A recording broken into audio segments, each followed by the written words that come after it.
कि राहुल जी भाजपा के किसी भी युवा मोर्चे के नेता के साथ डिबेट करते हैं, तो हम लोग भी चैलेंज देते हैं, आओ अमित भाई, गांधीनगर महात्मा मंदिर के कैंपस में आपकर हमारे बीच में डिबेट हो जाए। डिबेट के 3 मुद्दे रहेंगे। उनके जिम्मेदार कौशल बी के ऊपर हुए बलात्कार के लिए, और तीसरा मुद्दा डिबेट का हो जाए गुजराती आर्किटेक्ट महिला मानसी। આ જન આક્રોશ રેલી એ ગુજરાતની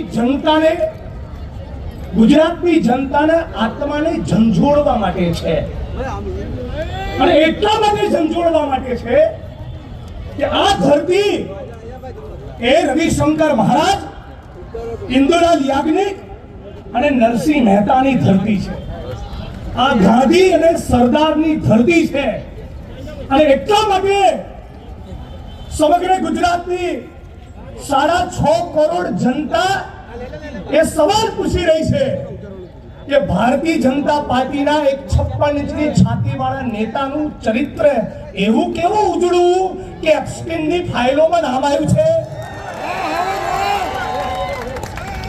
બહુ મોટા ઉપાડે દેશને દુનિયામાં જઈને ફાકા ફોજદારી કરો છો, હવે કેમ બોલતી બંધ થઈ ગઈ?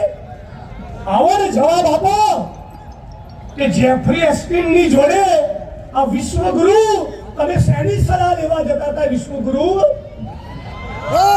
8 વર્ષની, 10 વર્ષની, 12 વર્ષની દીકરીઓ એને એક ટાપુ પર લઈ જઈ આ દેશ અને દુનિયાના પૂંજીપતિઓએ એમની ઉપર બળાત્કાર ગુજાર્યા, અને બળાત્કાર ગુજારનારા જે માણસોનો મુખ્ય સરગના, એમનો મુખ્ય સૂત્રધાર જેફરી એપ્સ્ટીન, એનું કન્વિક્શન થયું, એટલે કે ફક્ત આરોપ નહીં, ગુનો પુરવાર થયો કે હા, આ જેફરી એપ્સ્ટીન નામનો માણસ એક ટાપુ પર 8, 10, 12 વર્ષની દીકરીઓને આખી દુનિયામાંથી બોલાવતો, માનવ તસ્કરી કરતો, અને એની ઉપર બળાત્કાર ગુજારવા માટે દુનિયાના મોટા મોટા સેલિબ્રિટીઝ અને પૂંજીપતિઓને આમંત્રણ આપતો।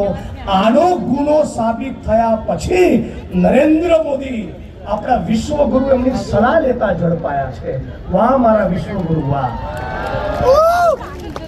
તમે જ્યારે આ સભા પતાયા પછી પોતાનો પગાર નથી થયો, એટલે આ મંચ એ માંગ લઈને પૂછે કે આ તમામ કર્મચારીઓનો પગાર થાય, પણ સમગ્ર ગુજરાતમાંથી ફિક્સ પગાર, આઉટસોર્સિંગ અને કોન્ટ્રાક્ટ સિસ્ટમને કાયમ માટે ચોકડી મારવામાં આવે। આ મંચ એ નારો બુલંદ કરવા માટે છે કે ગુજરાતના ખેડૂતોના દેવા માફ કરો અને ડ્રગ્સનો કાળો કારોબાર સાફ કરો।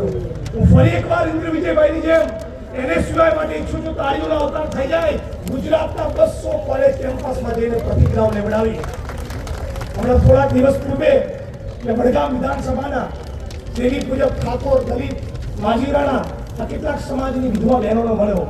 દારૂના દુશ્મનના કારણે સેંકડોની તાદાદમાં, હજારોની હજાર બહેન દીકરીઓ, માતાઓ વિધવા થઈ। 70,000 કરોડનું ડ્રગ્સ, ટુ બી પ્રિસાઇઝ 72,000 કરોડનું ડ્રગ્સ એ ગુજરાતના દરિયા કાંઠે પકડાયું, અને પોલીસ સાથે ગદ્દારી કરી છે, તિરંગાનું અપમાન કર્યું છે। તમે ગાંધીને સરદારની જોડે નતા, તમે ફૂલે આંબેડકરની જોડે નતા, તમે સુભાષચંદ્ર બોઝની જોડે નતા, અને તમારા નેતાઓ આખો દેશ જોવે છે એમ ઊભી સડકો પર એક સ્ત્રીની સાથે લગ્ન થઈને નાચતા જોવા મળ્યા। એનું દાખલ કરો છો? આ જન આક્રોશ રેલીના માધ્યમથી એક ગુજરાતના નાગરિક સુધી આ સવાલ ઉભો કરો કે એપ્સ્ટીન અને વિશ્વગુરુની વચ્ચે શું સંબંધ છે? નહીં બતાવવા આ લોકો 1000%। પૂરા કાગળ પર સહી કરી આપો, એક માણસ એ બતાવશે? છેલ્લી લાઈનથી જવાબ આપવા લોકો બતાવશે?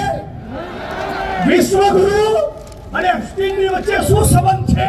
એક માણસ નહીં બતાવે, અને એકાદ કદાચ યુટ્યુબર બતાવી દેશે। તો તમારી અને મારી જવાબદારી છે ગાંધી અને સરદારના સાચા અર્થમાં જો આપણે એમની વિચારધારાના વાહક હોઈએ તો આપણી બહેન દીકરીઓ માતાઓને જગાડો. તો ભારતીય જનતા પાર્ટીને વોટ આપનારા મતદારોને પણ કહું છું, હજી ધરાયા ના હોય પણ ત્યાં જ વોટ આપવો તો લોકશાહી તમારી ચોઈસ, પણ તમારી બહેન દીકરીઓ માતાઓને એટલું કરજો, ગમલમ ના કરવા દેતા.